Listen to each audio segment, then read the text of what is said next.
No four-legged animal on Earth lies awake at night because its spine hurts. The dog doesn't. The horse doesn't. The cow, the cat, the lizard, none of them. And then there's you. One hand pressed to your lower back, wincing as you rise from a chair. Roughly 8 in 10 people will feel this exact pain at some point in life. It is the single leading cause of disability on the entire planet. More than any disease. More than any injury.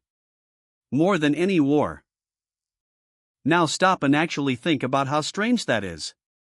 The smartest animal alive, quietly defeated by its own backbone. It looks like a design flaw. A body that breaks itself just by standing. But it isn't a flaw. It's a trade. A deal your ancestors made millions of years ago. And to understand it, you have to start on all fours. For most of history, the spine did one simple job: it was a bridge. A horizontal beam, hung between 4 legs, carrying the belly underneath. Gravity pulled straight down along its length. The load was spread out, shared, easy. A bridge like that can hold weight all day and never complain. Then, somewhere in Africa, your ancestors did something no sensible animal should. They took that horizontal bridge and they stood it straight up on its end. The bridge became a tower. And a tower has a very different enemy. Now the whole weight of the body pressed straight down through a single stacked column. Every block, every joint, carrying the load of everything above it. This is the price of standing up. And your lower back pays most of it. But standing up gave your ancestors something worth the pain. 2 free hands. Hands that no longer had to walk. Hands that could carry, throw, and build. The animal that stood up could reach for a whole new world. But the spine that made it possible was never redesigned.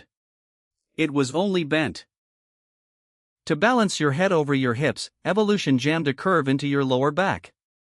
That inward curve is called a lordosis. It's a compromise, not a solution. It stacks your skull neatly over your pelvis, so you don't tip forward. But it also crushes the load into the smallest, weakest part of your back. And right there, in that curve, sit the real victims of the deal. Between every 2 bones of your spine sits a small cushion, a disc. Picture a jelly donut. A tough ring on the outside, soft gel in the middle. Its job is to absorb shock and let you bend. It is your spine's suspension. In a 4-legged animal, that donut hangs sideways, barely squeezed. In you, standing upright, it is pressed under the full weight of gravity, all day. And here is the cruel part. Sitting down doesn't help. It makes it worse.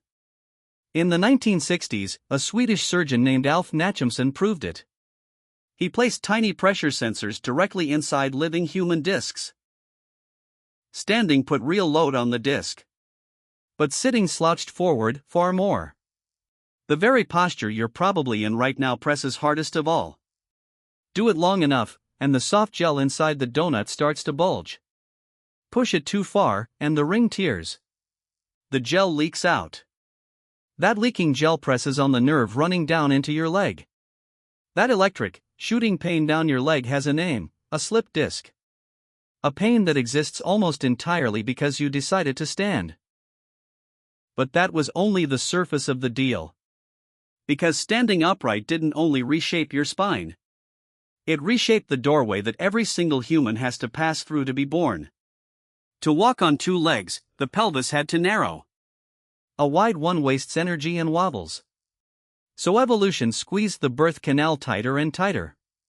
But at the same time, it was growing something enormous: the human head. A narrow canal, and a giant skull that has to fit through it.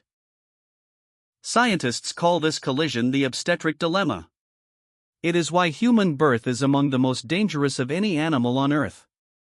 It is why babies are born early, soft, and helpless, before their heads grow too big. A whole species that struggles to be born, all because its ancestors stood up. By now you might be thinking, fine, but this all happened long ago. Surely, after millions of years, our bodies have adapted. They haven't. And worse.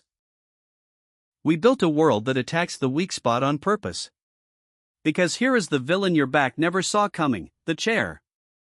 For most of human history, no one sat like this all day. Our ancestors squatted, knelt, walked, and lay down. They almost never slumped in a seat. Then the modern world sat us down and told us not to move.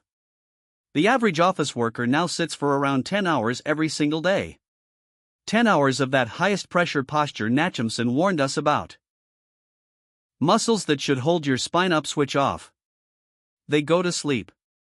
And the discs, squeezed for hours, slowly lose their water and flatten. You didn't inherit a broken back. You inherited a good one and then sat on it. This is why they now say sitting is the new smoking. And a giant industry sells you the cure it helped create. Ergonomic chairs. Lumbar pillows. Standing desks. Support belts. A market worth billions, built entirely on a pain our own posture creates.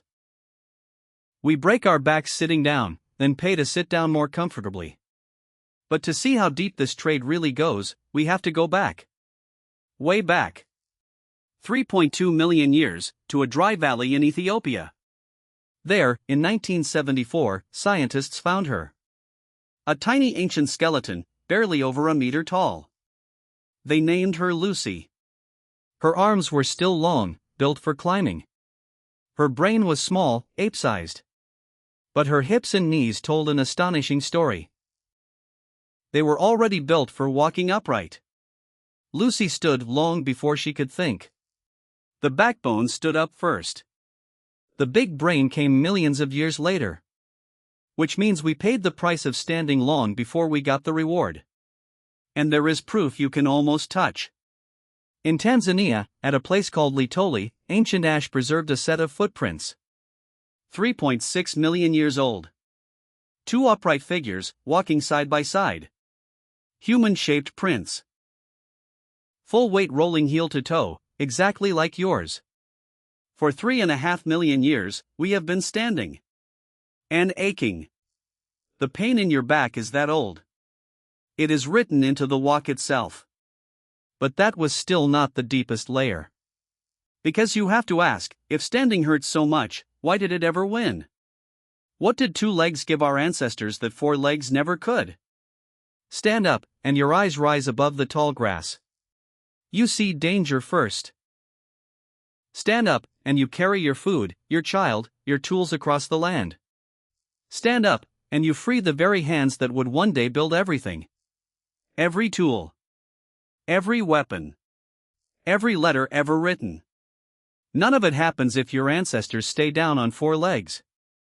The aching back was the toll. And the whole human world was what it bought. There is one more layer, and it may be the strangest of all. Those free hands didn't just build tools. They fed a growing brain. Carrying food and making tools rewarded intelligence, generation after generation. The same posture that wrecked your back helped grow the mind reading these words. Your spine and your mind were shaped by the very same decision. To stand. To reach. To become something more than an animal on the ground. But every trade keeps its receipt. And yours arrives every morning. In the stiffness when you climb out of bed. In the ache after a long day bent over a screen. In that sharp warning when you lift something the wrong way. Every one of those aches is a message from 3 million years ago. Your body still remembers that it was built to run on four legs. And every day, you ask it to stand on two. So can you undo the deal? No. But you can stop making it worse. Stand up more. Sit less. Move often. Give the sleeping muscles a reason to wake. The spine was made to move, not to be folded into a chair for 10 hours. But movement only softens the toll. It never cancels the debt. The debt is the deal itself. And the deal made you human. So look at yourself again. Standing, aching, one hand on your lower back. The weakest backed animal in the room. But that ache is not a flaw. It's a receipt. The receipt of a trade your ancestors made 3 million years ago. They gave up the safe, easy bridge of a four-legged spine. They stood it upright, and took the pain that came with it. And in exchange, they got free hands, a giant brain, and the whole planet. You were never the fragile, breaking creature you thought you were. You are the descendant of the first animal brave enough to stand up and reach. Your back hurts because your ancestors chose the horizon over the ground. So the next time your spine aches and you reach for the chair, remember what that pain really is. Not a weakness. Not a flaw. A price. The price of standing up to reach for everything you have.